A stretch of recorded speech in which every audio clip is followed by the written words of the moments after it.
This channel does not promote any violent and harmful or illegal activities.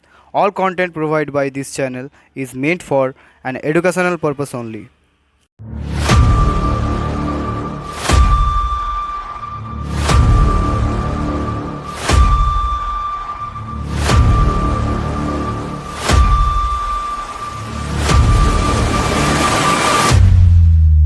রাজ্যের শিক্ষা ব্যবস্থা নিয়ে প্রশ্ন উঠেছে বারবার। এবার সেই অবস্থার এক উদাহরণ, সে যেন এক ভুতুড়ে বাড়ি। এখানে যেটা আমি দেখাচ্ছি আপনাদেরকে চিত্র, এটা কিন্তু কোনো স্কুল বলে পরিচয় সাধারণ মানুষের কাছে নেই। সবাই জানে এই স্কুল বন্ধ হয়ে গেছে, কিন্তু সরকারি কাগজ কলমে এই স্কুল রয়েছে। এই স্কুলে একজন শিক্ষকও নিয়োগ আছে, এমনই খবর আমরা জানতে পাই সাধারণ জনগণের কাছ থেকে। সেই চিত্র দেখাচ্ছি যে যেখানে শিক্ষা ব্যবস্থা নিয়ে এত বড় প্রশ্ন ওঠে যে একজন শিক্ষক নেই, কোনো ছাত্র নেই, পড়াশোনার করার জন্য কেউ নেই, স্কুল কিন্তু স্কুলের পর্যায়ে নেই, দেখে মনে হবে এক ভুতুড়ে বাড়ি। সেই চিত্র আপনাদেরকে দেখাচ্ছি। আমি আপনাদের সাথে রয়েছি শুভজিৎ, ইউএসডি বাংলা, বাঁকুড়া। নিজস্ব রিপোর্ট। স্কুলে বসে তারা দুইজন যুবক মদ্যপান করছিল এবং তাদেরকে জিজ্ঞাসাবাদ করতেই তারা কিন্তু ওই জায়গা থেকে পালিয়ে যায় এবং তারা স্কুলের মধ্যে থেকে, স্কুলে ক্লাসরুম, ব্ল্যাকবোর্ড রয়েছে, সেই স্কুলের মধ্য দিয়ে দরজা জানলা থাকেনি, তার জন্য তারা ভেতরে এসে মদ্যপান করছিল। দেখাচ্ছি ঝাড়গ্রামের যে স্কুল, এখানে উচ্চ প্রাথমিক বিদ্যালয় রয়েছে, সেই বিদ্যালয়ে আপনারা দেখতে পাচ্ছেন এখানে ব্ল্যাকবোর্ড রয়েছে। ব্ল্যাকবোর্ডে কতদিন ধরে যে এখানে লেখা হয়নি, পড়াশোনা করা হয়নি, সেটা আমরা কিন্তু তা দেখে বোঝা যাচ্ছে। এখানে এই স্কুলে এই ক্লাসরুম, এটা একটা ক্লাসরুমে দেখতে পাচ্ছেন জানালা নেই, 3টে জানালা, সেই জানালার কোথাও জানালা নেই। দরজা রয়েছে, দরজায় কিন্তু দরজা লাগানো নেই।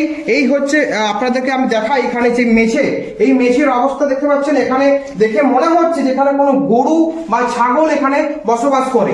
এই যে গরুর বর্জন এখানে রয়েছে এবং আপনি উপরে দেখতে পারেন এখানে কোনো লাইট, ফ্যান, কোনো কিছুর ব্যবস্থা নেই, এখানে শিক্ষকও নেই।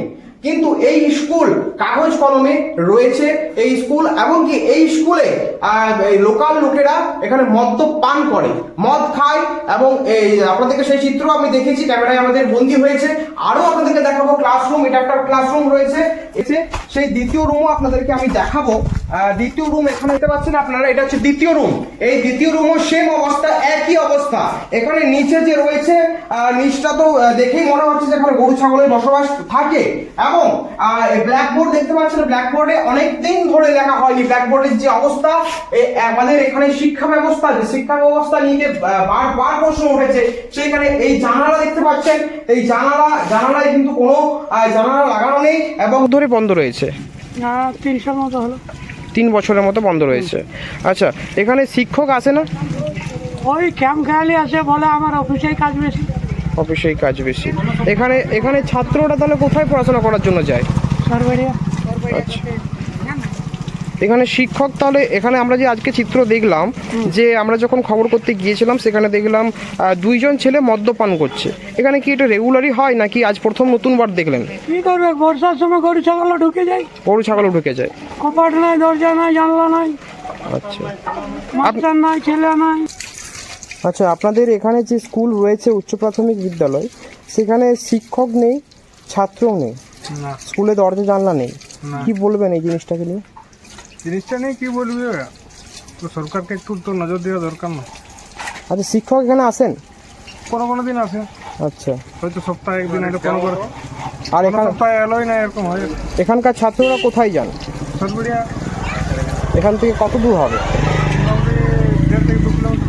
2 কিলোমিটার দূরে পায়ে হেঁটে যায়। হ্যাঁ, পায়ে হেঁটে। সামনে স্কুল, আপনাদের গ্রামের মধ্যেই স্কুল রয়েছে, তাও কেন ওই আপনাদের 2 কিলোমিটার পায়ে হেঁটে ছাত্ররা কষ্ট করে পড়াশোনার জন্য যায়? কি করবে বলো, মানে মাস্টারকে জিজ্ঞাসা করলে বলে কম মাস্টার দিয়ে ছাত্র আমরা সামাল দিতে পারছি না, তাদের করে। আচ্ছা, আপনার নাম? নিরঞ্জন। এই জায়গাটা? ঝাড়গ্রাম।